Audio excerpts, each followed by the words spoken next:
my camera's off. Hello and welcome to the Rustic Spirit or Becoming Enchanted with the Rustic Spirit podcast. I am your host, Stacy Lee, and Brandon is disappeared. Brandon is my co-host this evening, the empty chair. He's actually has his invisibility cloak on, so you can't see him. And he's going to do a little dance for us. Welcome, everybody. Welcome tonight. Thanks for watching. Tonight we have someone I'm very excited to talk about. It seems like we've had a lot of authors on lately, and she is an amazing author. And I'm very excited to talk about some of her books and some of her experiences and what got her into the paranormal. And Brandon is late. He was literally just there, and then he disappeared. I can't hear you, Brandon. Yeah, I was sitting here and I'm like, okay, cool. Then all of a sudden, I had to hit the little shaman's room and I'm like, I don't know that I'm going to make it back in time. But here I am. Yeah, I know. It happens. That's okay. We went live and my camera was off. So, and I'm talking and I'm like, wait, where's my picture? It is one of those nights. We're starting Gemini season. So that is definitely going to throw some different energy into the Astros. So let's give a little word to our sponsors real quick and some of the things our housekeeping we have to do real quick.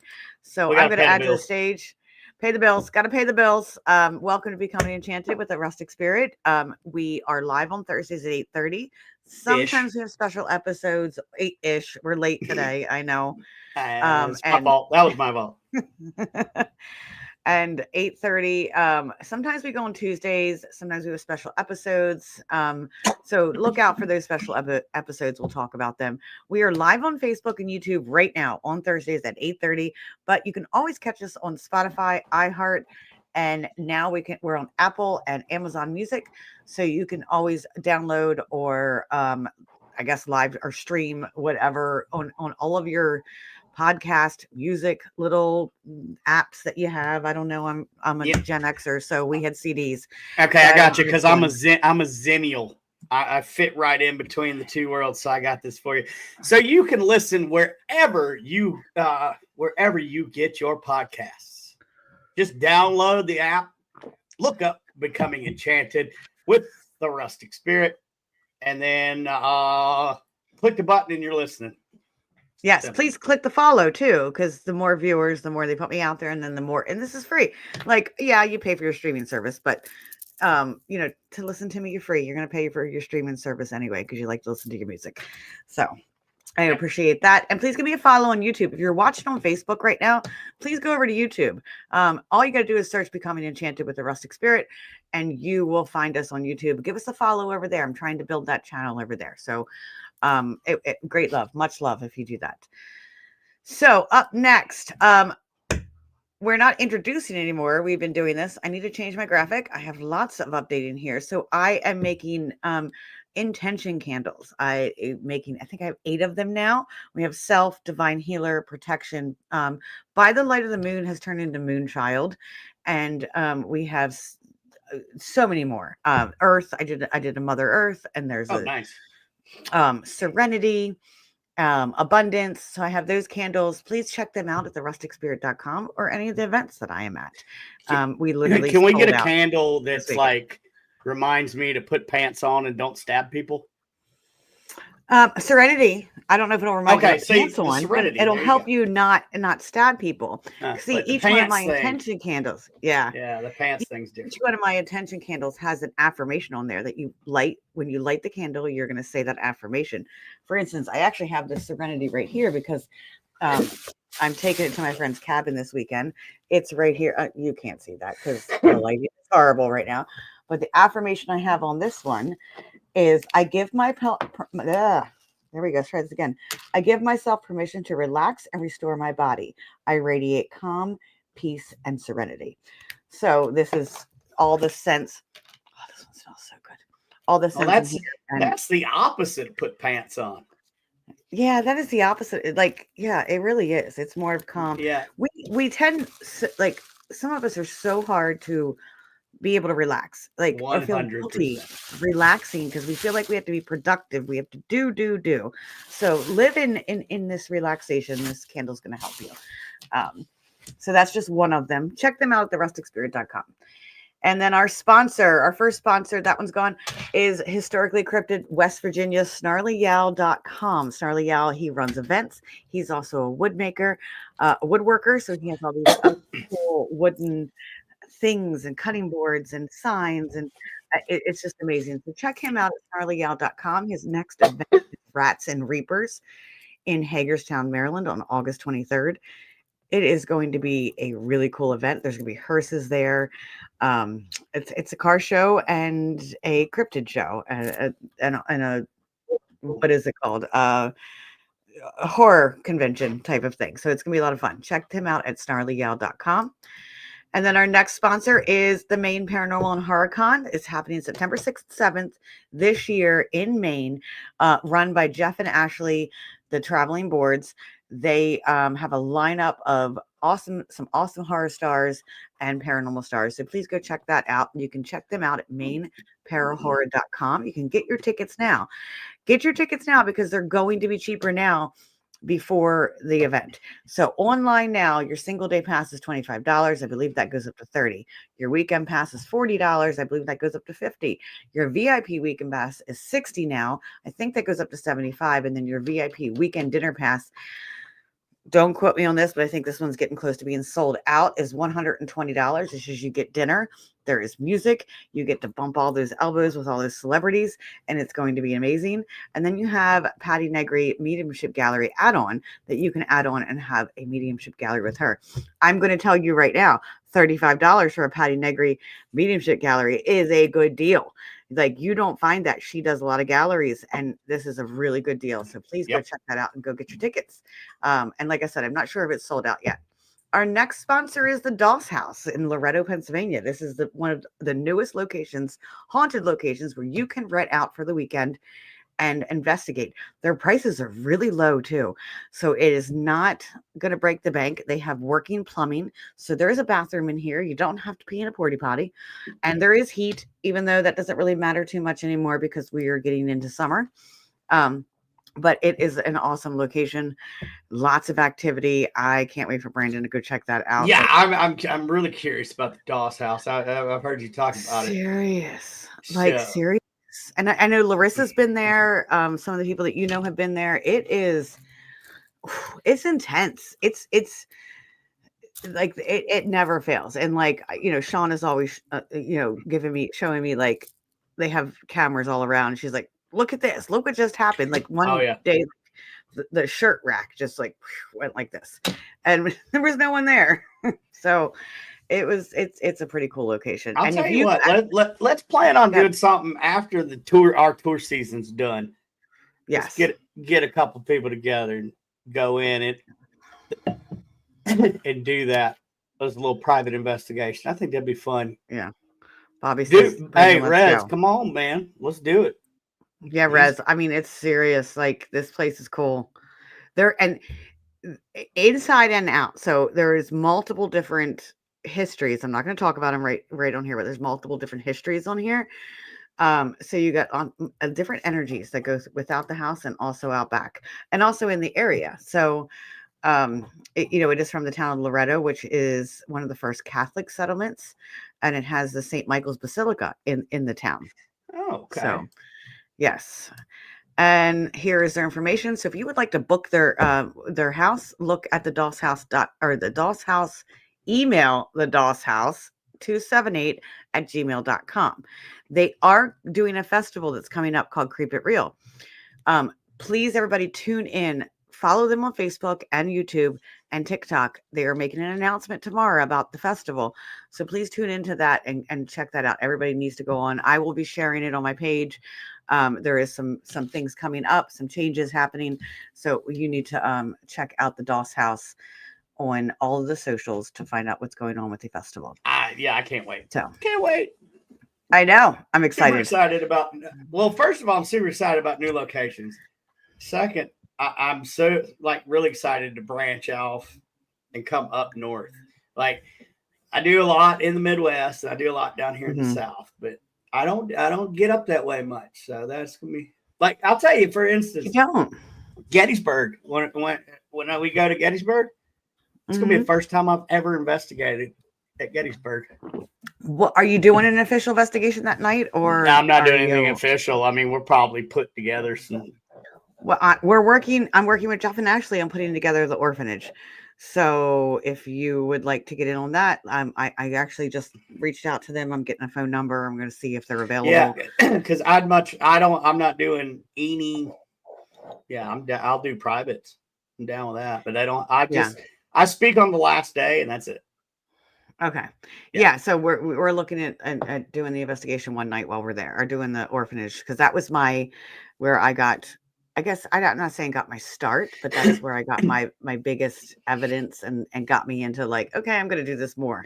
Is that the one More. that's got like the water running under in the basement? It has the pit in there. This is where the kids who had the parents who died, and then a Lady Carmichael took over. I know what you're Yeah. talking about. Yep. Okay. Yes. So I want to bring our guest on. We have Sabrina Marie. She is an author, a paranormal investigator. I think I'm trying to look and count how many books she has. Multi-genre. She illustrator and photographer. She writes picture books, poetry, and paranormal science fiction and horror. So it's just a wealth of knowledge. I actually watched her on a podcast, or listened to her on a podcast once. And I was like, literally halfway through the podcast, I'm like texting her. I'm like, can you come on my podcast? Please. So I'm very excited to have her on and talk to her about some of her experiences. So without further ado, I'm going to bring her on stage. Welcome, Sabrina. Thank you for having me. Hey. Thanks for coming on. I appreciate you being here. I know it was a little crazy when we first started before we went live. Brandon and I, our energy is weird. We talk a That's lot. my fault. Hey, it was nice and relaxed. So it was good. We're very laid back. Yeah, if we were any more laid back, we'd fall down. Yeah, exactly. So that was a very quick intro that I gave about you. Can you just take a minute or so and tell everybody who you are, like your own intro? Well, I am an author. I have 9 books, and I am working on 3 new children's books. I've been a paranormal investigator and then a researcher for 34 years. I have a team with my mother called Two Realm Paranormal. And I am a psychic medium, an intuitive, an empath, and something a little different, but I know that's what got Stacy's attention. I am a psychic death doula, for lack of a better term. Yes, that's what I was like, whoa, like, because you've heard death doulas that help people cross over into death, but that's a little different from what you do. Like, yes, it is. It is very different. It's a pretty long story of how I got involved in it. I was researching different kinds of religion, trying to find my path, and I came across Raymond Buckland. He's a Wiccan and pagan, and I mean, he's a pretty big name in it. And I was asking advice because I wanted to know more about Wicca on this new religious journey. And he was telling me things about white lighting people. You know, if you wanted to help somebody through, bad health, you white light them. If you wanted to help somebody that was being extremely negative, you would white light them. And it came later on down the road. Someone that I knew got very sick, and it was hurting someone that I loved very much. So I'm like, okay, well, Ray Buckland, he's an expert. He knows what he's talking about. So I'm gonna try this white lighting thing. So I white lighted this man, and I got a phone call from this person that I love. I can't say who this person is because he would never speak to me again. Oh yeah, we don't need names. No, you're fine. So I get a call from him, and he's like, he's doing better. He's doing so much better. He's laughing. He's we think he might pull through. And he had cancer. And I'm like, okay, well, I'll keep doing this for a few days. And I did it the next day, still fine. All of his family got there to be around him, and they're like, this is great. This is wonderful. And there was a day where I woke up so incredibly sick. I couldn't remember even my name. My head was just killing me. I was nauseous. I was out. And I didn't white light him. And I got a call later that night that he died. He had passed away with his entire family around him. And I'm like, oh my God, I forgot to do this. I'm like, this is coincidence. This can't have anything to do with what I did, right? So then a few months later, a woman that I cared about deeply, she was like another adopted grandmother to me. Her family was scattered all over the place, and she was diagnosed with endometrial cancer, and she was in hospice. I'm like, well, it worked for him. Let's try for her. She really wanted her family there. So I tried. And it worked. It was like she was better that night. They thought she might, have a little longer to go. And it went the same way, that same exact pattern where it was a few days and then I got sick and he didn't do it. And then I got the phone call. She had passed away. She was surrounded by her whole family. And I'm like, this is not okay. This really freaked me out. I had no idea what was going on. I've just got Ray's advice to white light people to make them better, to make them happy, to change a negative situation. And I'm scared to death now because these people, I'm doing this and these people are dying. And I got very depressed and thought I had something to do with it. A couple years later, I got a hold of another metaphysics master. He's an expert, and he was kind of a friend. And I told him what was going on, and he said, as calm as possibly can be, do you know what a death doula is? And I said, no, I'd never heard of that. And he said, look it up because you're a psychic death doula. And that's the lack of better term, psychic death doula, because we don't know what to call it. And I did. And as I'm going through all of this research and I'm trying to find these people that are doing the same thing, I'm like, no, this isn't what I'm doing. There's people in hospice, so hospitals, and they're helping people the more mundane way. And this isn't what I'm doing. This is nothing of what I'm doing. Right. And I came to one article, and it was one woman, and years later, I cannot find this article or this woman, and I wish I could because I'd love to talk to her, that she was doing the same thing. And she called it being a psychic death doula too. And I'm like, oh my God, this is it. This is like epiphany. This is it. I'm not crazy. Somebody else can do this. I'm not harming people, even though I still felt that way. And I have to tell you, it is the most rewarding experience and terrifying.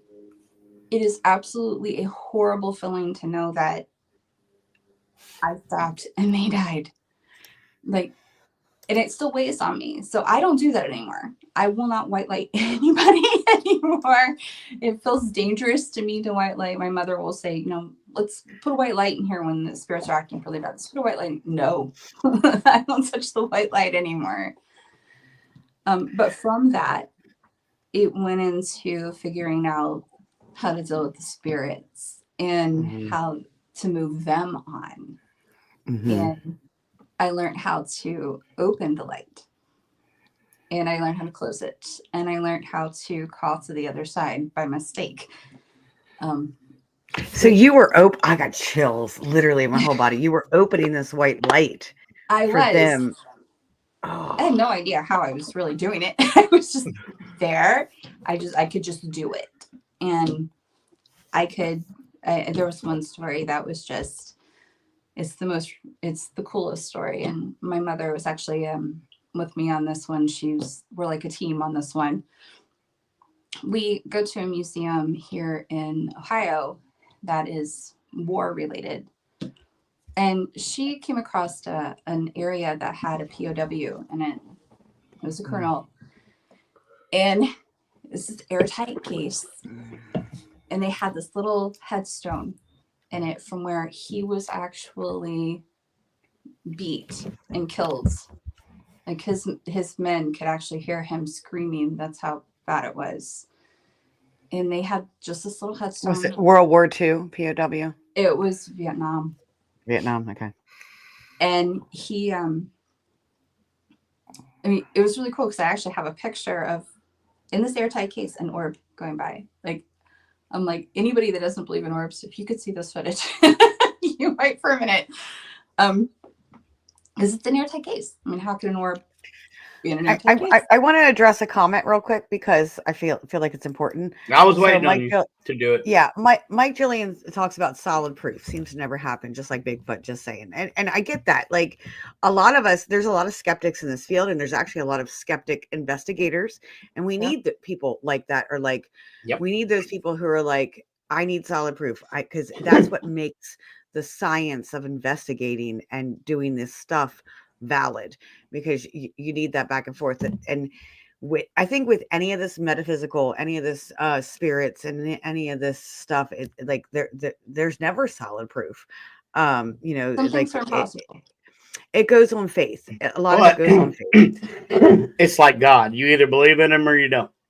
Exactly. I mean, like, we don't see him, but yeah, we don't see him. I mean, I don't know. Just like I didn't see her white light anybody. I don't go hang out with Bigfoot, but I choose to be open-minded enough to where the possibility may be out there. Do I believe it 100%? Maybe, maybe not. Depend. But if you look at case by case basis, then maybe you can get some proof there, Mike. But it's hard, bro. It's hard. I honestly do not. I have no problem with people disbelieving. I can't prove this.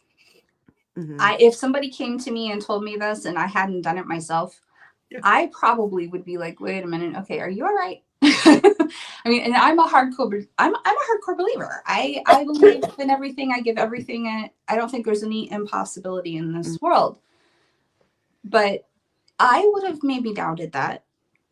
I would have thought it was possible, but I can't prove that. And you can't prove anything psychically. You can't. Like, I was in meditation a couple weeks ago, and I literally felt like I had a conversation with Jesus, and I couldn't prove it.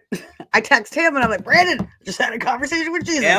Yep. And like, and who am I to say no, you didn't? So who am I?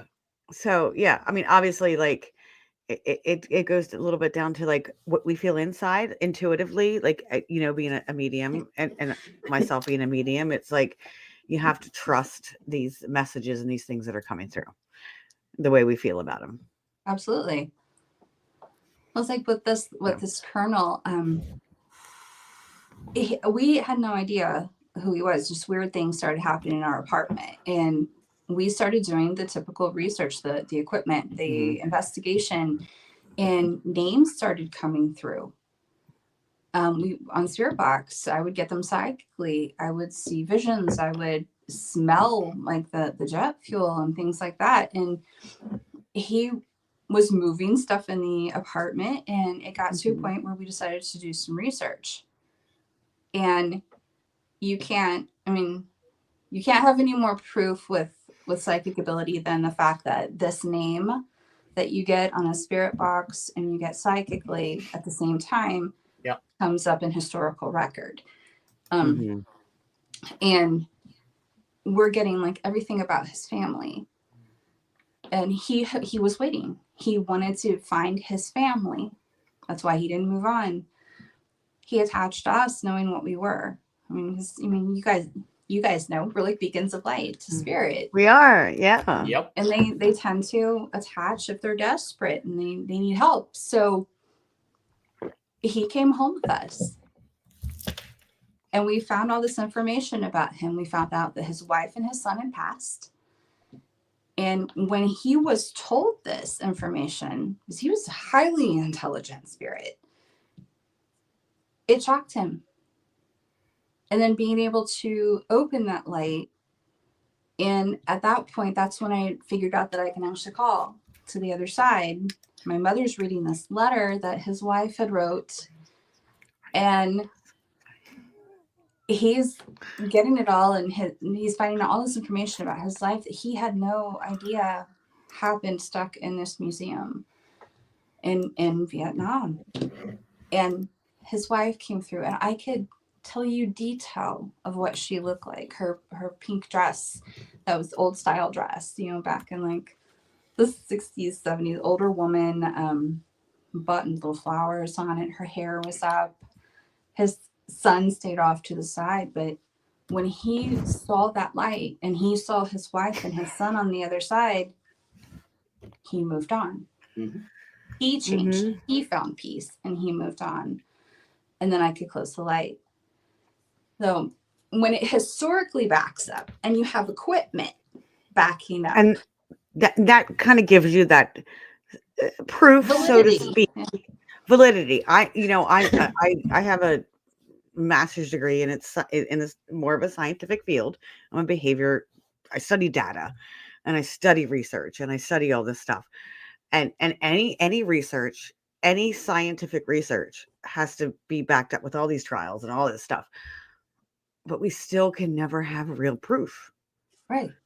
It's all correlation. Like correlation does not equal causation. So you have this, like, okay, this could say, yeah, this is it. But the ultimate end, I don't think anything can be proven. I don't think so either. It's kind of like I can go out and punch a dude in the face, right? But there's a third party looking and they say, no, I didn't. Well, then they're going to believe the third party. Yeah. Mm-hmm. So, it's just. Everybody has a story. Everybody has a side. And it's just, I think it's all because everybody's got a different background. So everybody's going to see something different. Like Mike said, I need solid proof. Cool. We're working on it. And we need people that that. In this field. We need people that are like that. Every paranormal show, whether it be YouTube or major TV, like there's always skeptics in there because we need them. We need the skeptics to keep us who are solely like immersed in this faith, in this metaphysical feeling and knowing. We need our skeptics, like, because that's what balances us out. Yeah. Well, my mother, Brandon, I don't know if you noticed I changed your name. I'm the Paraprincess. Yes. I will be the Paraprincess. Did you know that you can do that? I didn't change it. I just happen to know, not till you mentioned it. No, you could change my name too. Like I had a Steve Dills. I had a podcast with him on, and literally we spent the entire evening changing each other's names. I would do it, but I don't have those permissions. Oh, you don't? Steve was changing my names. If you click my 3 little dots, you should be able to edit names. I don't get 3 little dots because I don't have host permissions. Oh, okay. I know. I'll have to add you to my host. So Jason was saying, like, he's put thousands of hours into investigation. He used to do it for YouTube. We almost never got any proof on camera, but off camera was a whole different story. Yep. I wanted to address this because that seems to happen a lot with us. That's not just us going boom, like, oh yeah, like we're not just feeling you full of crap. Things are really happening more off camera. And I wonder, do spirits like understand when we're actually filming them when we're not? I think they do it. Yeah, you have the camera this way and it's going to happen over here. Well, so let me ask you this. What do you put more weight in? A personal experience or secondhand? Or something that you see on a camera?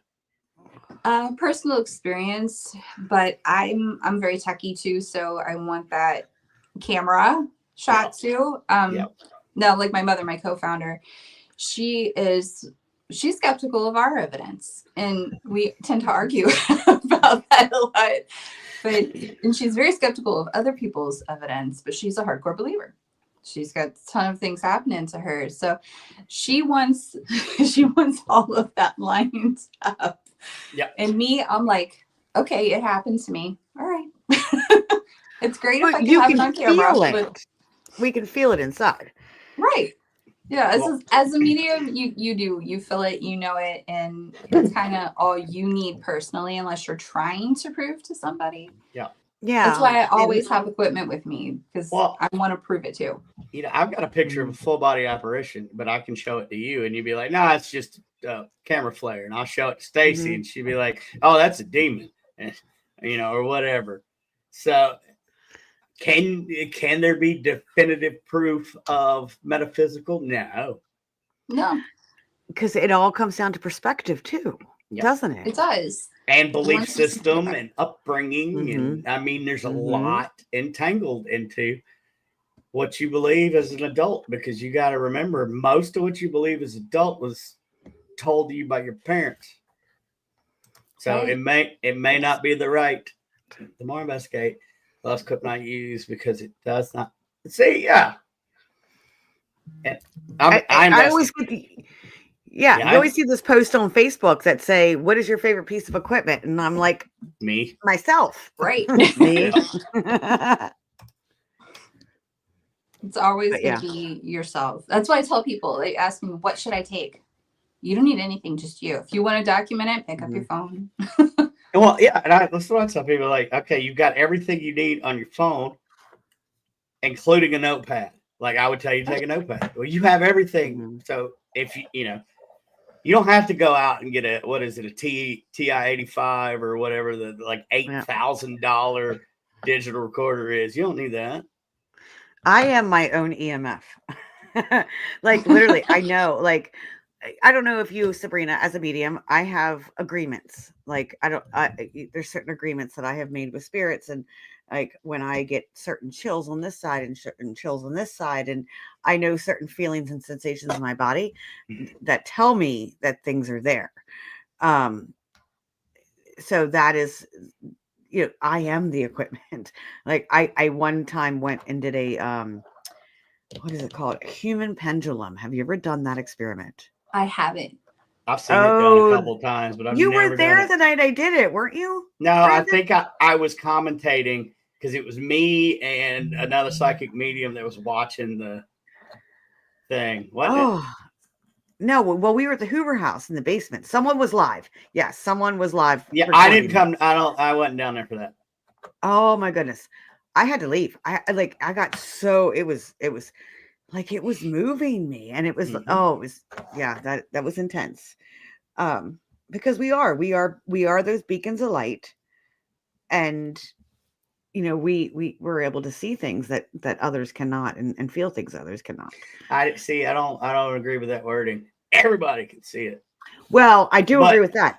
But people don't realize that the veil lifts inward, not outward.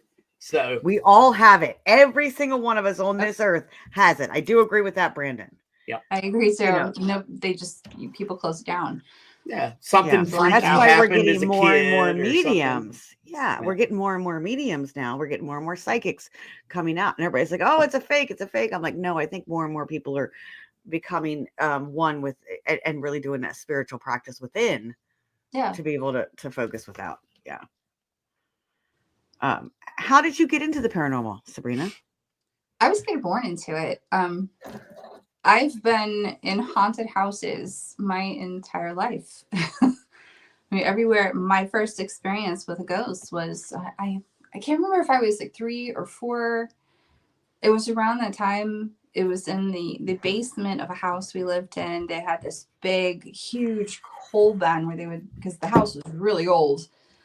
And I'm down there while my mom's doing laundry, and I see this man, this creepy man. Now I probably would run out. As a kid, I'm like, oh, okay, it's just another person. He was extremely creepy. And that was the first time I saw anything. Right after that, my imaginary friend, who wasn't so imaginary, showed up, and he turned out to be my uncle, who had passed long before I was born. and he was more of a protective spirit. But my father thought that he was an imaginary friend. Well, of course. And, where did the concept of imaginary friend come from? Let's think about that. Like, that's been a concept for a long time of, like, back in the 50s, 40s, whatever, like, these kids were having imaginary friends. Oh, that's just their imaginary friend. I call bullshit on that, because I think a lot of the, like, kids can see things we cannot. Like, I think they can see spirits more. Most of them are spirits. Like in my case, this is a 40-year-old man that my mom thinks is a little boy. Later on in life, when she found out that he was an older man, she was like, what? And she freaked out a little bit. She still, until we figured out that it was actually my great uncle, she was pretty like, oh my God, there's a guy, this old guy hanging out with my daughter. That was spooky. Don't do that, Stacy. That scared me. Okay. So do you remember, like, back in the 80s, Barbara Streisand had to have a light below her to make sure her neck looked thin? And I literally was thinking about it today, and I'm like, I wonder if that would work. Yeah. Now that's scary. That's just frightening. But wait, hold on. If you do it right, like, not like this, but if you do it right, my neck does look a little skinny. It's called the hero shot, by the way. When you're looking up, if you put your camera down just a little bit and tilt it up, it looks more dramatic. It's the hero shot. I'm gonna try that. You see me next podcast and be perfect. Right? And yeah, perfectly. Not that, like, I put a bunch of contour on, like, I'm getting older, and I'm starting to notice it in my face. So it's like 47 yesterday. So. We're the same age. Oh, we are. Okay. Yes. Oh my God, I look so much older than you. My friend asked me where the fountain of youth was yesterday. I have drank out of the fountain of youth. It did not work. Really? I did too, and look at me. And I'm only 45. It tastes like a match. Okay, good to know. Yeah. This is what you get when you drink. Ponce de Leon was a liar. Yeah. Your face is very young, Brandon. Have you seen me without a beard? Have I shown you a picture? No, I don't think I've ever seen you without a beard. I look like I'm 12. You have you have a baby face. You really do. You just have a lot of gray. And that's all. To hide. Gray. That's why I don't need to be underlit for my chin, because you can't see it. I got a beard. The guys are lucky that way. Right? That's creepy. Stop that. That's some of that American Horror Story shit. And now that you reversed it, that's called the villain shot. When you reverse the angle, it makes them, that's your villain shot. Sorry. This is how our podcast runs, Sabrina. We just kind of go with whatever we're saying here at the moment. I did want to bring up, like, you were talking about, and I've studied the white light method. When I was in my teens, I went through a phase. I'm not judging anybody, but I went through a phase where I studied Wiccan, and we had meetings every week, and I had a lot of teachings, a lot of stuff, and studied that white light method. But that sounds so similar to Reiki to me. Because I send Reiki, I send light, source energy, whatever source it is, to people to help heal them. But one common denominator I was listening when you were talking was that each of those 2 times when you were doing it at the beginning, you got sick. Yeah. Why do you feel like you got sick? Did you feel like it was part of that? That's a symptom of being a sin eater. Well, my mom actually had a theory on that, because I couldn't figure it out either. And what she was thinking is, with each time I did it, that I was giving a piece of myself. And that every time I did it, more and more of me went, and that it was just time for them to go at that point. So I had to get sick. I had to stop white lighting because I had done my job. Yeah. And it was over. That makes sense. And they could move on and they could be at peace. And then the sickness lasted for a few days. I was weak, and So you were almost drawing some of their energy, do you think? Like the energy of what they were I feeling? don't know if I was drawing them or if I was giving me. Because they would always get strong. Mm-hmm. They would get strong. They'd get happy. They would feel great. People would think they were doing this complete turnaround, and then boom, I get sick and they die. So the theory is, because I have no idea how it works. I mean, this is something so outrageous. I mean, like I said, I don't blame people for doubting it. That the theory is that I give part of myself to them, especially. Hold, please. Is somebody in your background talking, or your background talking, Brandon? No, I told you it's going to happen eventually. You hear? There's like EVPs coming through right now. This room is very haunted. Yeah, I heard them. So it could be here. So time mark right now, people that mark the time. Later, go back.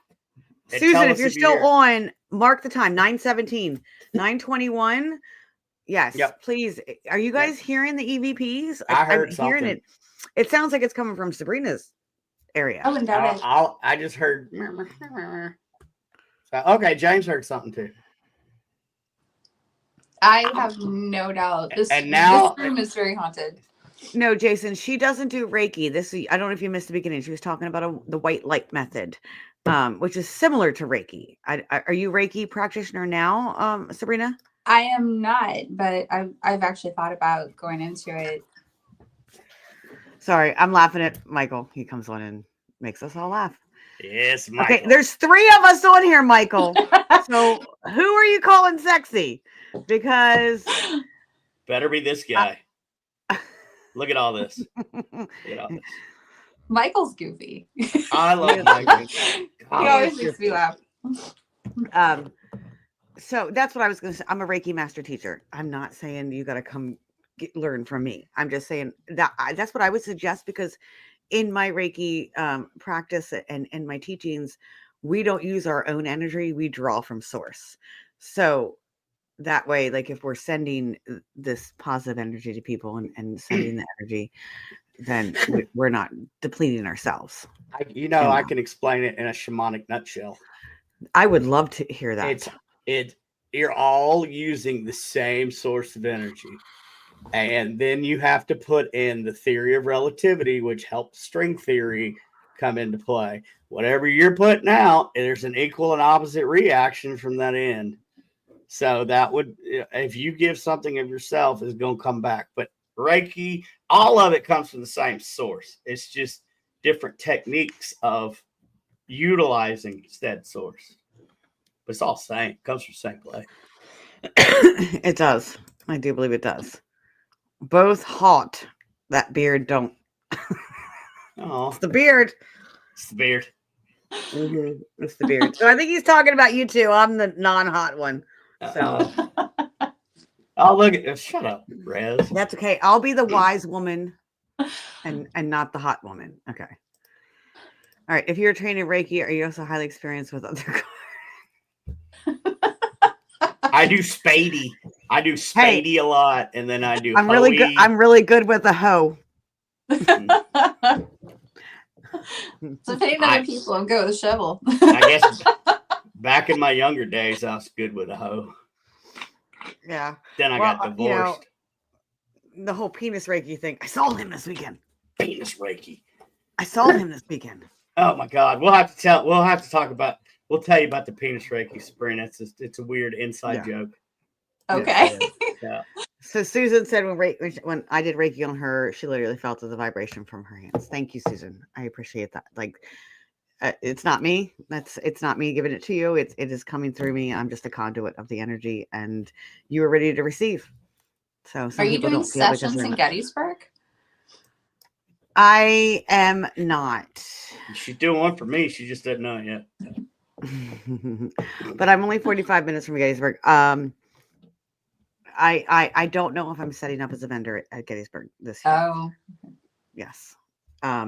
There's just a lot going on in my life. And I don't know if it's just something that's in my books right now. No worries. If you're on, I'll take a 45-minute ride to come see you. I'll be there. I'm gonna come up and be more of a patron.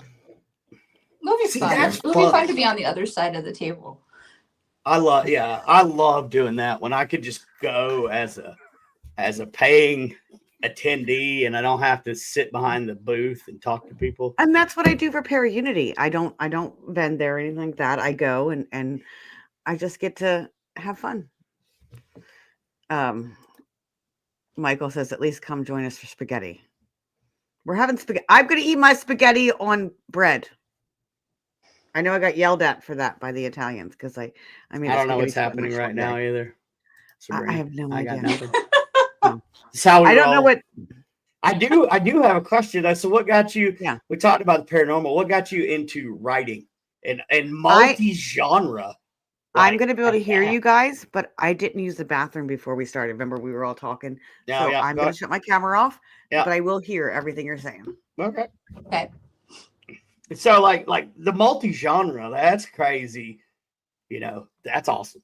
Well, I got into writing when I was really, really young. I loved it. I loved like English class and everything. And then I kind of grew out of it a little bit, teenager. Yeah. BS. You forget everything you liked when you were a kid. Yeah. And then as I got older, I got into poetry more like in my 20s again. And that's actually my real passion, is to do poetry. And then I started writing kids' books, and I actually published within a month of each other my first paranormal book and my first children's picture book. Oh, wow. So most of my paranormal stuff is actually my story. It's my story, my mother's story. The kids' books are all just, I have a wild imagination, and I have a lot of kids in my life. So they give me a ton of inspiration. And the first one was actually, my first book out was Torn Between Realms. And that was the story of how my mom and I got started in the paranormal and our background. Okay. Right after that was Little Moons. It was a children's book. Yeah. Okay. That one's about a little boy that my mom and I know that, because I don't have any kids of my own, but my mother and I know this little boy, and he was asking my mom one night what those little things were in the sky. And she said, they're stars. And he said, they're little moons. And I'm like, perfect. Perfect. So I had to write for him. Well, Ronald, we'll have to, whenever Stacy gets back, ask her. I'm here. I was about to say, because I didn't put that up, because I don't have those permissions. No, I'm here, and I'm going to give you permissions, but not tonight. I can't. I don't need permissions. You don't want that in. But that's not the one I meant to highlight. I meant to highlight this one. I mean, that's what I would do if I was off camera. Yeah, seriously, right? Or off camera. Better out than in. That's if it doesn't pay rent, kick it out. Seriously. But so Ron, yes, I feel like you should be called. I'm doing a class. Hold on, let me turn my camera back on. I'm actually doing. I need one more for my class on June 14th, Ron, if you're interested. So, anyway, and then we've got Spaghettisburg by Michael Gagliano. I don't know where the whole Spaghettisburg is coming I don't from, know what's happening either. But what if Michael and Mary Lynn are involved? I'm there. All right, so I am actually going to share my screen and show her books. Yes, because that's something I couldn't do while we were talking about it. But there we go. These are her books. There's the Little Moons. Little Moons. Super cute. This is her website. It is author sabrinamarie.godaddysite.com. Right, author Sabrina Marie. I'm trying to read it. Yeah, I was trying to read it too. What was your first children's book you said? Little Moons. The very first one. Yeah, right there. Little Moons. So Mason's a cute little stargazer who dreams of all the neat things in the night sky has to offer. To him, every twinkling light is a tiny moon to wish upon. There is no place he would rather be than watching the little moons. Oh, I love that. Super cute. I work with children. I don't know if you know that. I work with kids. I didn't. I work with kids with autism. I'm a behavior consultant. But I actually just took a job as a school social worker that I'm going to start in the fall. So Yeah, that's My most fun are my kids' books. They're so much fun to do. The rest is kind of, yeah, it's sad. It's paranormal. When I was looking at your page earlier, I'm kind of stuck on that orb. I know, orb. I'm thinking I'm going to order that one, and because that just looks like it's right up my alley. I know. So I gotta. funny. Yeah. I've gotten so many reviews on that where people are just laughing their butts off because it's that debate between do you believe, do you not believe, but it's from the orb's perspective. Oh my goodness. It hears everything that we're saying. Like, oh, I love it. That is totally like you and Michael need to team up and do something. Like, yeah, that would be hilarious. Fun. Yes. I don't think I would be able to speak though because he'd be keeping me laughing the whole time. I don't see how Mary Lynn does it, but you know. Yeah, serious. So you're doing your appearance at Gettysburg and book signing and all that. So will you have? I think I'm correct on that, right? You're going to do book signings there. Yeah, I'm going to be at Gettysburg. I'll have a table there. Well, you have the orb because the only way I'm going to buy that book is if you sign it for me. Sign it. I will have orb. And then I'll get Stacy one too. You'll have to sign it for her too. Yeah, I'll have orb and I'll have figure out my inventory. I will have Dark Side of the Apple, which is my real life horror story. 2 realms, Farm Between Realms. And I gotta order some books. But yeah, we'll have orb there. Wow, that one seems to be a hit. I will be purchasing that book. Yeah. Oh, and Michael says he would love to work with you. Michael there we go. And Michael's going to be at the bash. He may or may not have a shirt on. So I do know at some point. At some point, Michael and I are going to go frolic in a field, and I'm going to have my gnome outfit on. Oh my goodness! I'm going to wear my pirate outfit. I'll come and I'll wear my pirate outfit. The pirate, a gnome, and a gigolo or whatever he is. That's what I want to do. I want to come to the bash. And I don't want to vend because I was so busy last year. I didn't get to enjoy it. And that's like kind of what I want to do this year. I just want to enjoy it. And I'm just going to come and enjoy it and then do an investigation in the evening and all that stuff. But I might come in costume and just entertain people. That would be awesome. I'm an entertainer at heart. That was my first. I wanted to live in my van and get on Broadway. I don't know if you guys know that. That was I was in drama club. I did all these plays. My first real play was it just went out of my head. The one about the Salem witch trials. What play was that? Was that in when you were in 3rd grade? No, I was in high school. I was about to say, good God, what kind of elementary school did you go to? No. I know. I was just high school and I was going to live in a van and I was going to go try to make it on Broadway. And then life happened and I didn't get to do it. So yeah, and it's so expensive to park a van on Broadway. Have you even looked at that? So yeah, no, I was like 19 at the time, and I'm like, I'm gonna go be famous, and well, not be famous. It really isn't about being famous for me. Like acting is not being about famous. It's about being something that I can never be. Like being something that going into another character in another realm, and that when I do my cosplays, I dress up, I go into this other realm and I am the dark fairy, or I am the Viking, or I am the pirate, like I have a whole storyline behind them. I play D&D, Well, and I'm glad you mentioned D&D, and these are not a paid sponsor, but I just found out about this. It's called Play D&D in a Castle. And it's a 3-day vacation package where you go to an actual castle. We need barbarians. And barbarians with a bubble butt, and that's a private joke. But you get professional dungeon masters, and there's side quests that you could do, like Viking tea and all that. And the nerd in me was like, "Yes, please." So. I know. I was just rewatching Supernatural, and they did the one where they were part of the Ren Fair, and Dean's all like, "Yes, I will be," and he's like, "Freedom," and he painted. I don't know, guys. You know which episode I'm talking about, where he gets geek on it with what's her name? I forget her name, but yeah, I'm a geek at heart. Very much. I'm so. a nerd. Jason, right here, like this, the private joke with Bobby and Barbarian.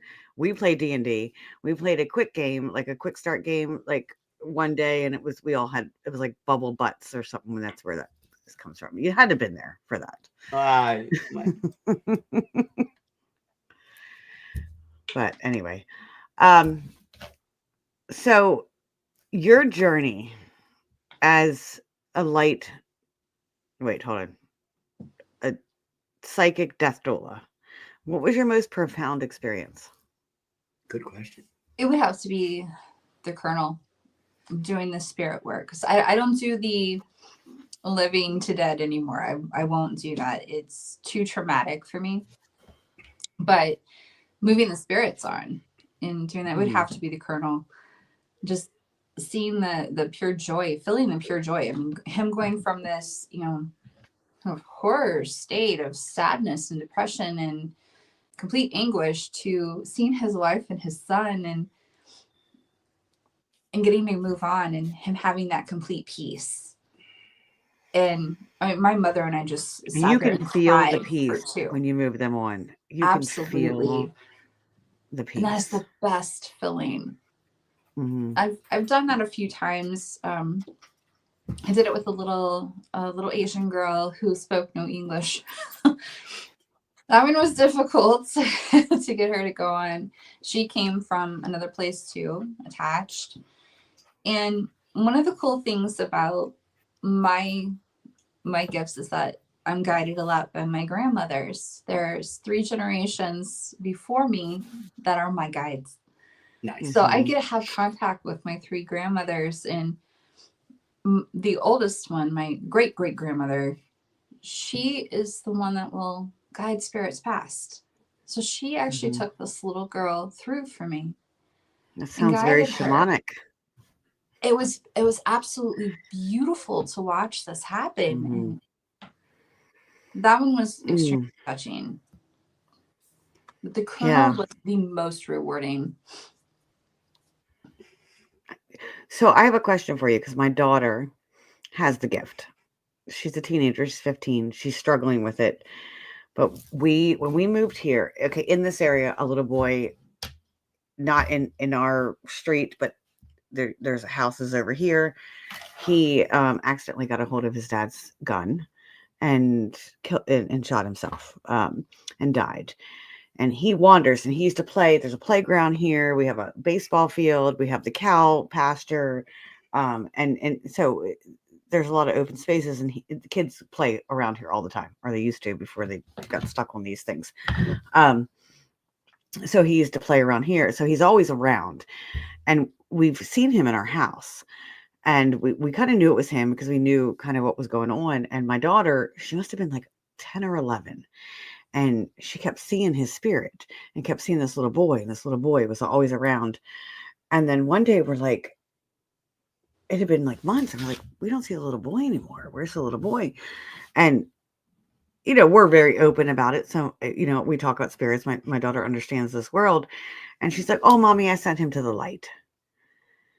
And she literally used her own energy. She would make she made a pendulum out of string and something else, and maybe a macaroni noodle. I don't know. And she's making her own pendulums. I never taught her this. This isn't, she was very young at that time. So I wasn't teaching her exactly how to do these things, because I didn't want to put her in danger. And she's like, yeah, mommy, I was talking to him one night and I realized he needed to go to the light.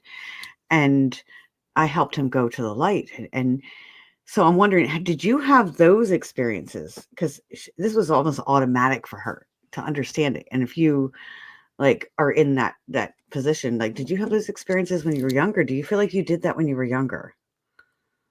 Not that I remember. I know that there was a lot of spirits around, but I don't remember ever even acknowledging that there was a light or people were dead or alive until I was at least after 9, 10 years old. And when I was 10, my grandmother passed away. I knew that I would see people, and they weren't supposed to be there. there was a man in the closet. We lived in a double. My grandparents were on one side and we were on the other side. And there was in a closet that butted up against each other. There was my grandmother's room and my parents' room. And I know that there was a man that would go back and forth between her closet and my parents' closet. And I would see him on both sides. But I don't remember ever having any kind of thought about the light or anything like that. I know that things started to really kind of come to fruition with more of seeing light when I saw a cat get hit by a car. And we jumped out of the car, and this time I was in my 20s, and I put my hands on her as she was dying, and she took her last breath. And something about that moment just kind of struck me, having her blood on my hands and her last breath. And it was like I connected to seeing light and things like that at that point. I think maybe that's the moment that opened that for me, was actually touching death as it happened. Well, yeah. That's an experience, especially 20-year-old. That's an experience. Yeah, it was traumatic. It was a very traumatic experience. Now, I do want to say, I know that you've got an early call in the morning to get up. Yeah. I didn't know if you wanted to end it here, if you wanted to stay with us or whatever. It's up to you. We're good. Oh, we can keep going if you want to keep going, huh? I'd like to address this question then. Yep, that's why I was asking. I know. I figured you were. See, we're on it, Brandon. We're good. We got this. Have you ever had a situation where it was not so beautiful? Like, have you ever had a darker situation where you've been faced with? Goodness. It has nothing to do with moving on anybody or being a Zilla. I have a real life horror story. And that I tell that story. I want to hear it. The Dark Side of the Apple. That's my most recent book. It's one of my bestsellers. Will you have that with you as well? I will have that one. Okay, I'm getting 2 books. Cool. I'm gonna count on that. Anytime I go to a con, I always try to buy from vendors, and I like books, so I'm getting 2. I'm gonna get the Orb one, and then I'm gonna get your horror story. This story it's 28 years of a paranormal nightmare. Oh. We lived, my parents divorced, and we moved into an apartment complex, and the apartment complex was off the charts haunted. I mean, when we first moved in, my mother said that the building itself, it had 6 units in it, was like it had a dark cloud over it. Fair. It felt horrible. Right. And activity started to ramp up over the years. We had shadow figures galore. We had poltergeist activity. We had, oh my goodness, it was like a supernatural highway. There was constant flow of spirits. So you had a vortex or something. There was a lot of death there. The man next door had killed himself. A woman right after had died in a tragic car accident. That kind of opened up the big bulk of it. And then as time went on over that 28 years, it was like the building started to take on a life of its own, and more darker stuff started happening. We bought a Ouija board, and our neighbors who were pretending they were Satanists decided to steal it and play with it in the attic, and they opened it up, didn't close it. Of course. Things come through that aren't You have to open and close. You have to open and close. Exactly. Oh, I got horror stories with Ouija boards, but yeah. Oh my gosh. Ugh. What came through that Ouija board almost killed me. It literally, I felt hands go into my chest and squeeze my lungs and heart, and I couldn't breathe. That happened twice. But the worst part that happened there was a neighbor moved in next door. He's of a different religion. I don't want to insult anybody by saying what it was, but he believed in jinns. And it's Muslim. That's okay. Muslim. Because I talk about jinns too. It's fine. Yeah. Brandon and I are all religions. Yeah, I am a Christian base. Me But too. like I I'm a believe in Catholic base, Jesus but Christ. I don't believe in the main church and all that. yeah. But then if I see something in Buddhism I like, I'm gonna pull that up. No, I think Yeah, Jesus I kind was of pull Buddha, from everything too. yeah. But no, Muslim. I mean, that's 100%. Yeah, you could say the Muslim faith because it's really interesting. Islamic. He was Islamic, but he Yeah. was a horrible human being. He was just an evil man on his own. Whenever I asked him to, or was it the jinn? You know, like. Yeah, I mean, you did. Yeah. He actually, we whenever asked him to turn his TV down, and my mother has some things attached to her that are very protective of her in a very bad way. She doesn't like talking about the story, so I won't go any further into that. Fair. But by default, this man called in what we believe to be a jinn, a lower level demon, and it attached to me. I was suppressed for almost 2 years and got to the point of I nearly killed myself. I was seeing the most horrible, horrific images. I was lost. My mother's go-to phrase with it was, "I watched my daughter slip away." She says, I was leaving. How old were you? This was just a few years ago. Okay, so recent. Okay. It was, let's see, I've lived here for 3 years. So it was 5 years ago it started. And so I was depressed for almost 2 years. And that's the chunk of dark side of the apple that is the horror part of it. Was everything. I want to read that book. It really is my real life horror story. It was a nightmare.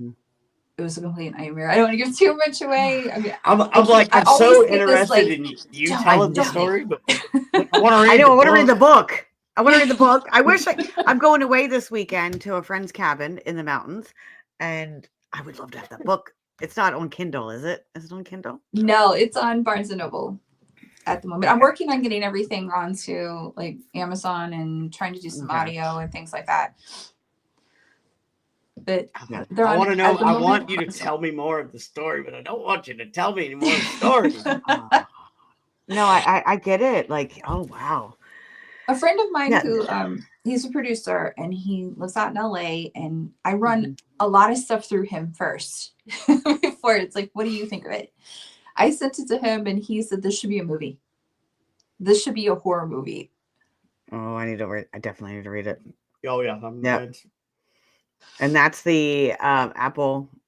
Dark Side of the Apple. I don't know if you can see the poster right behind me. Yeah. Everybody that's coming out to the Gettysburg Battlefield Dark Side of the Apple. Come by the Dark Side of the Apple and the Orb. And the Orb. And the rest of the books. Buy all her shit. Buy all my books. Buy all of them so you don't have to take them home. And if you have children, buy the children's books. I might even get Little Moon just for the hell of it. I know, right? I'm a moon child. Sometimes I want to read. I have Snowy Tales too. That one is it's adorable too. It's a little magic snowman, and it's he's a little stuffy that a little girl that I knew found. She found him literally in the garden. These people just threw him in the trash. He's brand new, tossed him in the trash. They didn't want him anymore. She picked him up and she said she rescued him. And that he was beautiful. It was adorable. So, and she was really lonely. Her parents worked a lot, and she was only child. And she used this little snowman as her best friend and grew confidence. She became a dancer, and she gifted him to me. And I wrote my second book for him. The first one was him going paranormal investigating for Halloween. I'm working on the Christmas one now, where he investigates with a little Sasquatch.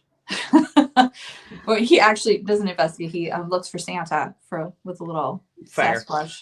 Yeah, I'm looking at your books, and it looks like another children's book is Evie and the Spectre.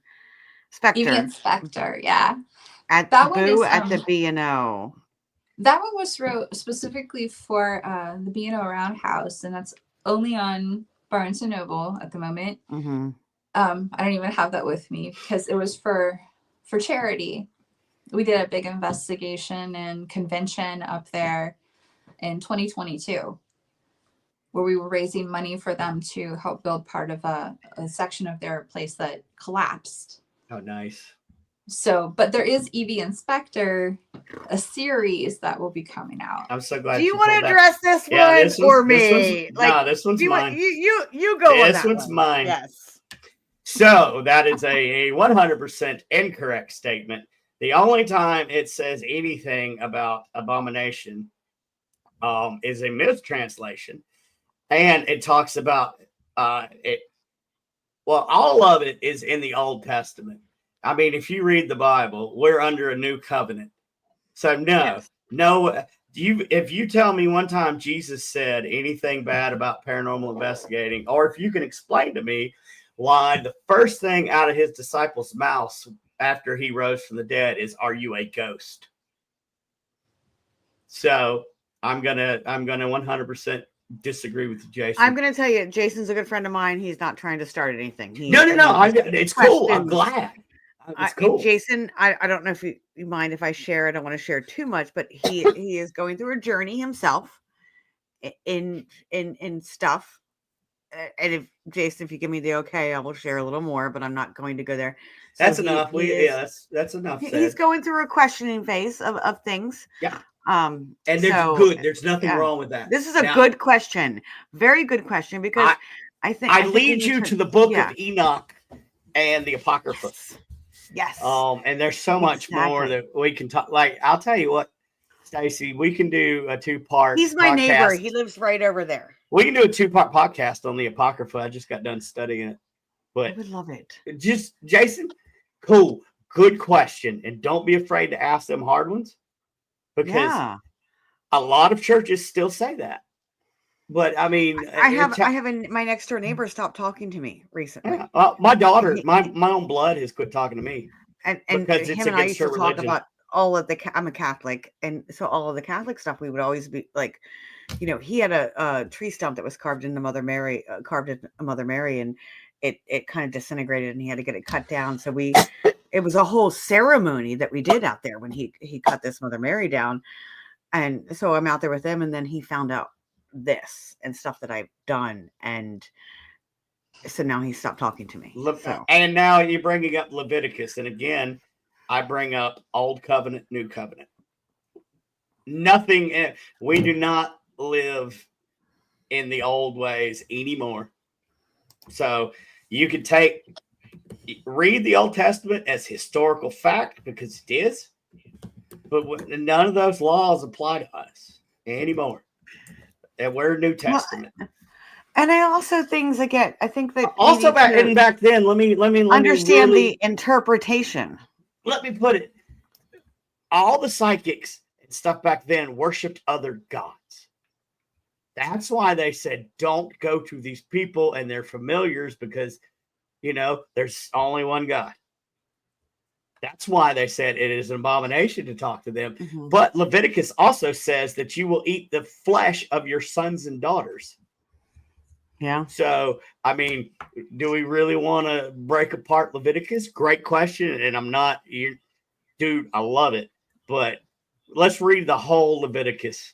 All it talks about is hell and damnation. And that's before the blood of the Lamb. So, great questions. Love it. Please keep doing what you're doing and searching, but do your own research, bro. And Leviticus is Moses's teachings, right? Yep. Am I correct on that? Like that's one of the books of Moses, I think. Books of Moses. Yeah. Yeah. Mm-hmm. Which is, I mean, yeah.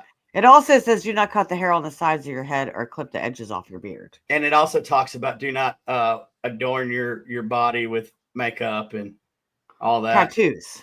Tattoos, yeah. And I can tell you why they said don't do tattoos. It was because it was a tribal thing. The other tribes were tattooing themselves because I'd like to know, like, the original. Like, this has been our interpretation, but I'd like to know what the original thing said. Well, I'll tell you exactly what it is. It was the other tribes would tattoo themselves to denote that they're from this tribe. He was telling the tribe of, I guess, Israel or Judah, don't mark your body like these people because they're doing wrong and you don't want to be associated with those people. So don't take their mark. And correct me if I'm wrong. I'm sorry, Sabrina, like we're getting into this conversation and you're on here, but yeah, sorry. Correct me if I'm wrong. Moses is the one that helped with the 10 Commandments, correct? Correct. So this is like almost like a precursor to the 10 Commandments. So because it talks about like do not eat or do not enter the land and plant any kind of fruit tree, regard the fruit is forbidden. When you enter or like when you first plant a fruit tree, regard it as forbidden for 3 years. Yep. And then the 4th year it can be eaten. Mm-hmm. Well, if you're a farmer and you plant apples, you know that you don't eat the apples for 3 years. Yeah. Like that's just farming. like you there is a process. It's a lot of let it. It's a lot of practical information. Like it's telling you what to do, but you also got to take Leviticus with a grain of salt because all that builds up to you're not worthy, and the only thing you as a human being is worthy of is damnation. And it builds up to the now here comes Christ. Here's Jason. How do you like your steak? Because that's in Leviticus too. It is. Yep. You shall not eat the blood. All right, if you like it bloody. Yep. Okay. Thank you, James. James is one of my best friends, and he's church folk. He can help me a little bit better. Book of Laws for the Israelites that were wandering in the wilderness. That's right. So, it really has nothing to do with the new covenant, but it's really good, great questions. I'm sorry, Sabrina. Brandon, you and I should do a series on because we're both Christian. So we should do a series on, like, we're very open Christians and we should do a series on this, like, and talk about some of the things in the Bible that, anyway. I do. Sabrina, yes, James, I did read your typo. Christian, or were you raised more spiritual? I was raised more spiritual, I guess you'd say. My parents let me choose. Mm-hmm. My mother was Catholic. My father was, I think he was Presbyterian. I'm not really sure. I didn't have a great relationship with him enough to talk about it. And I went through this huge journey of trying to figure out what I was. I'm still on a journey of trying to figure out what I believe. Aren't we all? You don't have to name it. I feel like I did that too. Like we don't. Do we have to label it? I try to tell people this, like the path that you're walking. If you can see the path in front of you, then you're not on your path. You're on somebody else's because they've already walked it. You shouldn't be able to see what's in front of you till you get there. So that actually makes sense. Like it's like a roller coaster for me. Like I've been through paganism, I've been through Christianity, Catholicism. I've been through everything. I'm Wiccan at some points. I'm Catholic at some points. I call myself a Catholic witch. So I like that. Do you know how many books are written that say the Christian witch?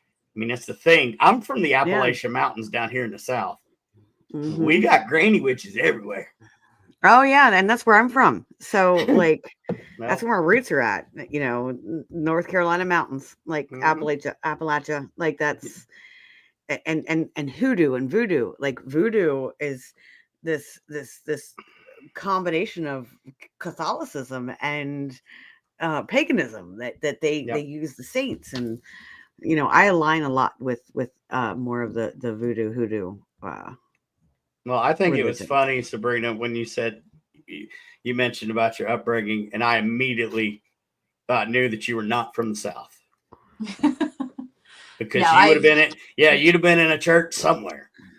My dad's side is very, very extremist. He believes in what I do, but he doesn't believe in what I do. He thinks I'm going to be possessed and burn in hell and everything. Well, And you might get possessed. You might. I mean, Okay. that possession. let's hope that doesn't happen. There's 3 stages before you even get to that. So let's hope we don't get past the oppression stage. I figure it this way. My grandmothers, my great-great-grandmother and my great-grandmother were very, very Christian. Mm-hmm. And they're my guides. So what I'm doing must be okay. Mm-hmm.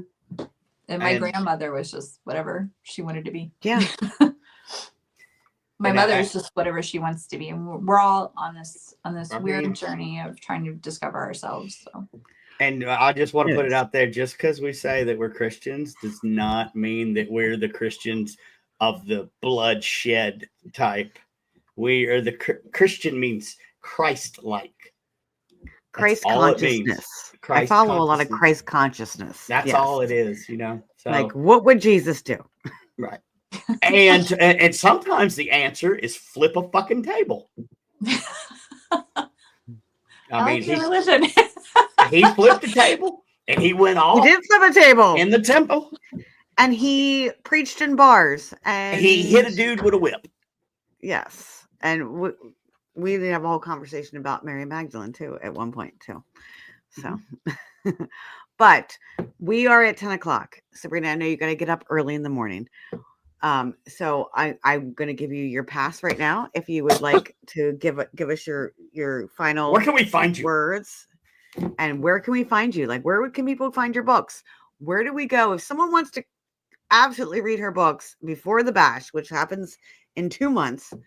Where can they find your books? And let me put a disclaimer out there. Buy from her directly. If you get from Amazon, Amazon does not pay their writers a damn dime. So I know I'm to support publicizing with Amazon right to now. Support writers, go straight to their website. Let them get the money. Sorry. Thank you. You're welcome. Thank you, because Barnes and Noble does not pay me any. No, none of those. Yeah. Like, I'm still waiting for money from a year ago from Barnes and Noble, but all of my books are on my website, my paranormal website, and you can find out my history, my story. My mom is my co-founder. We're a paranormal team. It's 2roundparanormalresearch.com. That's with the number 2. I will be at the Gettysburg Battlefield Bash. 2 Realm. I'm as I'm talking to you. You keep talking. I'm going to talk out loud to myself because I have to do that because I'm going to put you in the comments.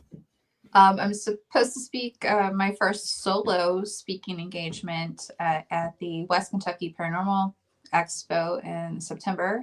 I can't remember the exact date. I feel bad about that. Well, that's okay. But that's what I've got going on right now. I'm sure there will be more happening. I will have 3 new kids' books out, hopefully, fingers crossed, by Christmas. We've got one almost completely illustrated. I do my own illustrations with my mother, so we're a team on it. Like you're an artist. It's the process. Too, huh? I am an artist. That's great. I'm a painter too. I illustrate and I paint and I do photography. See, I'm a painter, so yeah. I love photography. I'm a If I could do photography for my career and never do another thing, I'd be happy.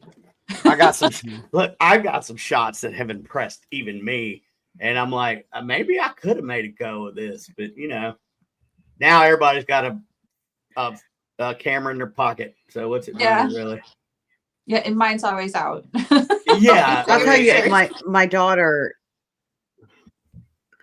my daughter is a photographer, and she's right above me, and she has a little like roof awning, whatever.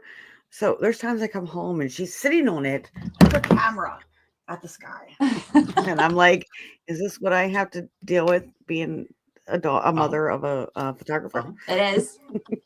Yep. There's some weird things we do as photographers to get the shot.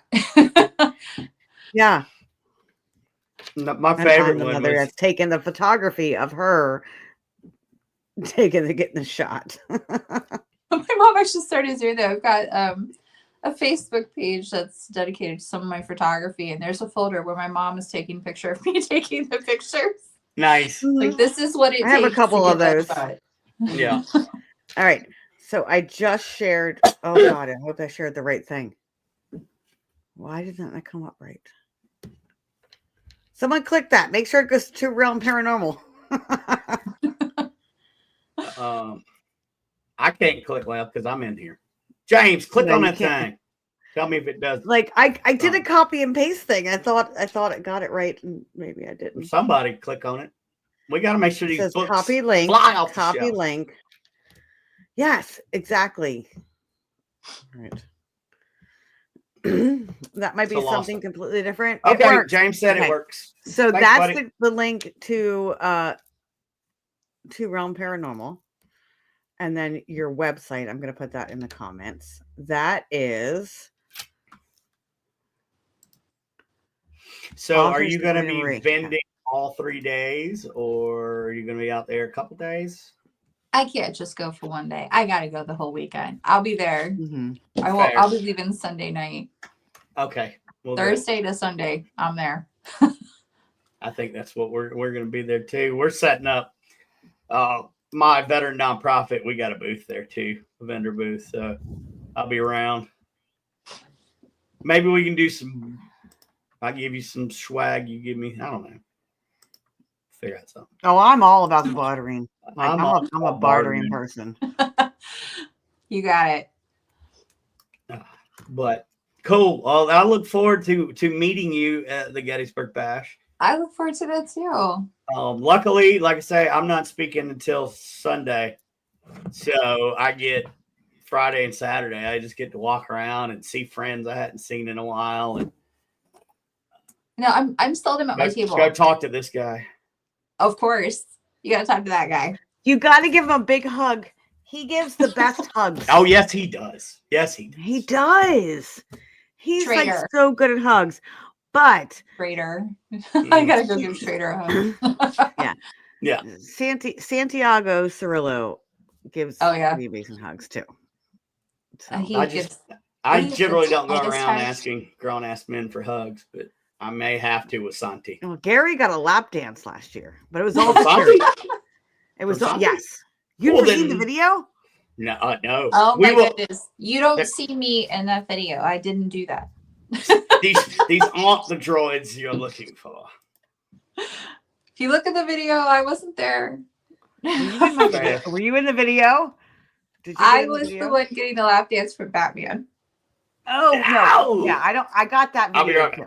Okay. I think I got that one too, but I was focusing more on my husband getting a lap dance from. That was hilarious.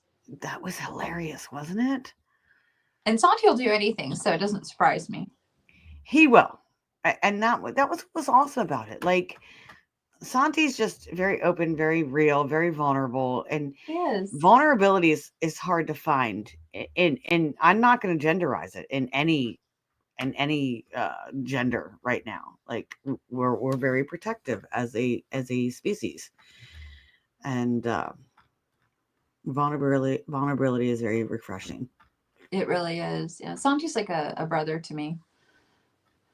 Oh, I can't wait to see him.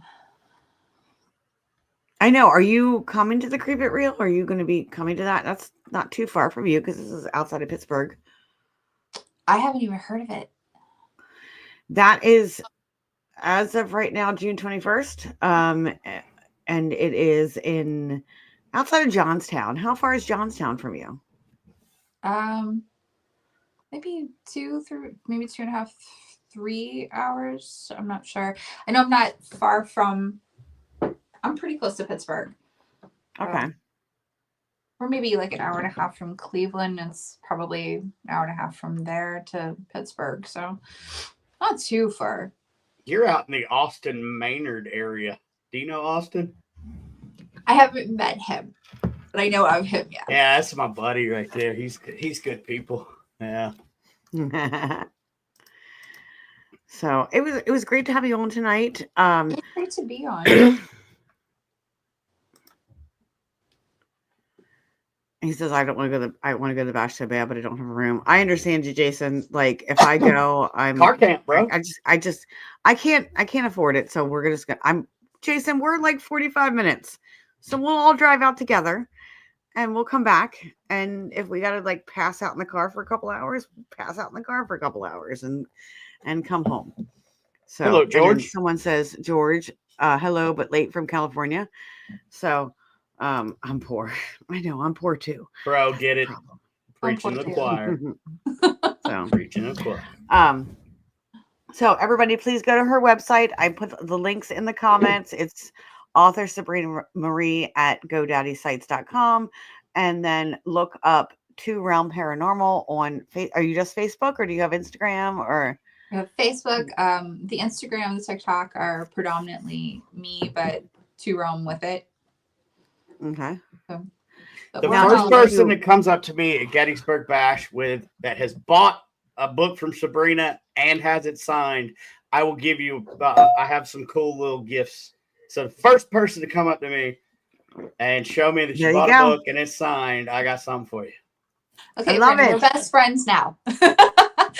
Brandon's amazing. I do what I can. That's awesome. Brandon's amazing. My Gary has to take a weld test at 6:30 in the morning. And I was like, I have no co-host, and it's just nice to have a co-host. I mean, I can hold the show myself, but it's nice to have that co-host. Like, yeah, that's why I quit doing my show after 3.5 years. I got tired of doing it all, booking and produced it, and yeah, I just like being guest. So now I get to meet people like Sabrina. Yes, exactly. I sent him your website. I sent him all the stuff, and I was like, this is who it is. Study her, and we're gonna have her on tonight. Hey, look, James is saying it. Brandon will sell for you, Sabrina. Yeah, I will sell. I'll get you out there. Oh. Yeah, he will. No, he will. I appreciate it. Yeah, I could use. I love doing my own marketing, but I can only reach so far on your own. Look, I've got a book. We have to market each other. Edited right now. I get it. So, I know what it's like to write a book, let alone like 9. So we'll put you out there. I'm serious. It's a lot of work. I got 1 in the works. 1. And half the time I like throw it away. But with the paranormal books, it was easier. It was just, every day writing more. But the kids' books, that's a long process. The story may take you an hour to write, but the illustrations are months. Oh yeah, because you have to have illustrations with kids. So you do all the illustrations of the book. I do. My mother draws them. I do the color and it looks like full page art, right? Almost full page. Barnes & Noble, because of self-publishing, they only give you a certain amount of space. I'm going to try to sneak past that for the next ones. Fair. But it's almost the full page. I mean, these are 8x8 books. The kids' book. Oh, that's a lot. Mm-hmm. Yep. Well, cool. That is a lot. It's a lot to do. Well, thank you for coming on tonight. Thank you. Please reach out if you need anything. And my final words to you is that I don't know if you can hear that snoring behind me. It's my dog. That's not me. I'm not farting. Really? I blame the dog too. It's the dog. Mm-hmm. She's snoring behind me. I don't believe you. See, personal experience versus looking proof. into Reiki. I think Reiki would really help in some of your journeys. Just because I'm partial to Reiki. But yes, I think that would help you. So I appreciate you coming on. I hope you get a good night's rest. And thank you so much. Thank you for having me on. And it was nice to actually be able to talk about this stuff, especially being the doula, on a more comfortable podcast with people that get it and they're not looking at me like I'm crazy. Look, I get it 100%. I'm volunteering at a hospice. My wife's a hospice nurse. I'm volunteering at the hospice, and I'm a death doula. So I get it. I appreciate you guys being understanding about it. That this was really nice and comforting to me. And that's what drew me to you. I'm like, that's like, it's so powerful. It's so powerful because we need more of that. We need more of that. I've had a couple experiences where I've worked as a group to help those pass over into the light. And, as myself been able to like work with that light, I don't know. It's just, it fascinates me. Fascinates me. I do want to leave everybody that's Wiccan. So you know how you burn stuff to bring in spring. Here's a quick, easy way. So go find you some wildflowers, pick them, and throw them under your dryer vent outside, wherever your dryer vent's out, and you get free spring burn bundles. Okay. Really? Mm-hmm. Because you can find them in stores for like $20. Well, just go get wildflowers and put it under your dryer vent right before you start doing a load of clothes. And perfectly dry every time. Okay.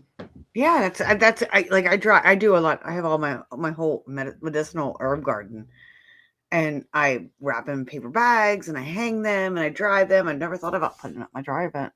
That's a really good idea. That is actually a really good idea. Super easy, super cheap. Done. So I figured that out today because that's how I made those. Anyway.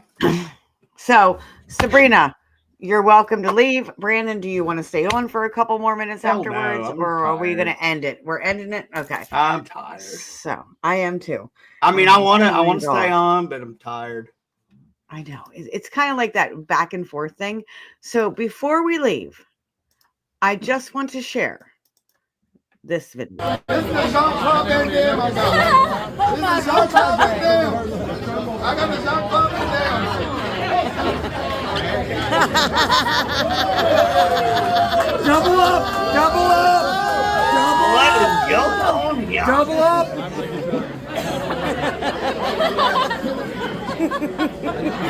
No, you got to get in there. You gotta get in there. Look at Batman in the background. Nope, you sit your ass down. Sit. I will revoke everything I did on It's my Thursday. money. So That's Russ in the background. come on. Here you go. You ready? Will you get a rise like me? Here we go.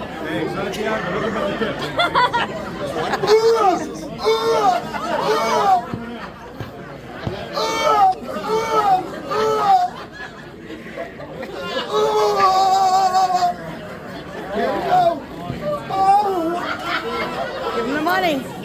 Give him the money. All right, that was worth $20.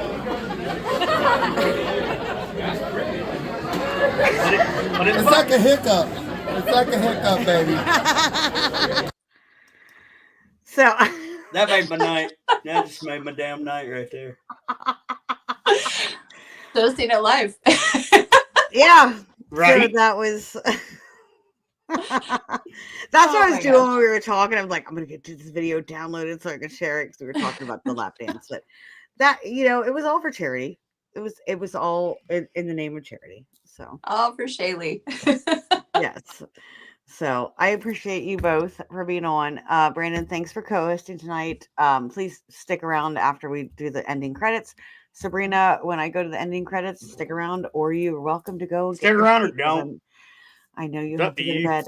You have to get up early. So that's an early rise. If you had one piece of advice for anybody that's watching in the paranormal world, or just spiritually, metaphysically, or just piece of advice, what would you tell them? Oh my goodness. I put you on the spot. Do it. Do it. There's a lot of people doubting whether they want to do it or not. Do it, but don't get into the hype. Don't get into the drama. Just focus on you. Focus on your abilities, your journey in it, and do it for the right reasons. The reasons to help, to research, to find your own answers, find answers for everybody else. But just do it. Give it a shot. Just do it. Quoting the Nike phrase, but I like it. I agree. Just do it. Just do it. Thank Give it you, a shot. Brandon. What's your final piece of advice for tonight for our guests? Here it's kind of along the same lines as Sabrina said. Mine's simple. Fuck them. I mean, I've been thinking about posting that lately. You know the let them theory where you say let them? I've Yeah. been thinking about like doing a post where it says let them and it crosses it out and says fuck them. fuck them. I don't care what anybody tells you. As long as you're not hurting another soul, fuck it. Do you. You can do whatever you want in this entire world. And it's never too late. For those of you who are older and poor, it ain't never too late to start over. That's the hero. That's the hero one. So, my advice, fuck them. Do you. I give that applause. I like that. Do you. And my advice, like always, I tell you guys, thank you all for watching. Thank you for commenting. Anybody that's shared, whatever platform you're on, whether you're on mine or Brandon's, I appreciate you guys are here because we wouldn't be here if it wasn't for you. We can't do this. So we'd be talking to ourselves. Like I can just call Stacy. Really. Yeah. We don't have to like do with all him this. and I could, we could video chat and talk this stuff. But I appreciate you guys all being here. Y'all. And you guys hold this. Like we are here because of you. And I appreciate everything. I appreciate every comment. Everything. Fuck them. If they can't take a joke. Exactly. Right. Yep. So, and my final piece of advice, like it is every podcast, is fill your cup first. You can't pour from an empty cup. Pay attention to your boundaries. Make sure you are doing you first because you are the most important. And I love you all. And please come back next week. Have a wonderful night and paint happy trees.